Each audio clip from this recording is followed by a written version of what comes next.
దేవుడా, నువ్వు అన్ని మంచిగా చేస్తున్నావయ్యా నాకు, కానీ ఒక్క ముచ్చట నాకు అర్థమైతలేదు.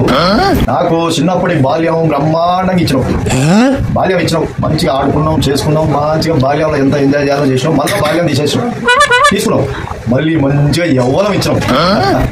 యవ్వనంలో మంచి ఆటలు పాటలు, ఎక్కడ పోవాలి ఏంది, ఎంత ఎనర్జీ ఇచ్చావు, ఎక్కడెక్కడ తిరగనిచ్చావు, టైం ఇచ్చావు, అవకాశం ఇచ్చావు. యవ్వనం కూడా తీసేసుకున్నావు. తీసేసుకున్న ముందర భార్యనిచ్చావు అంటే చాలా సంతోషం. అందరికి ఇచ్చినావు, నాకు ఇచ్చినావు, భార్యని ఇచ్చిన తర్వాత మరి భార్యను తీసేసుకున్నావు, యవ్వనం తీసేసుకున్నావు, మరి భార్యని ఇచ్చినావు, మళ్ళీ అట్నే మర్చిపోయినావు.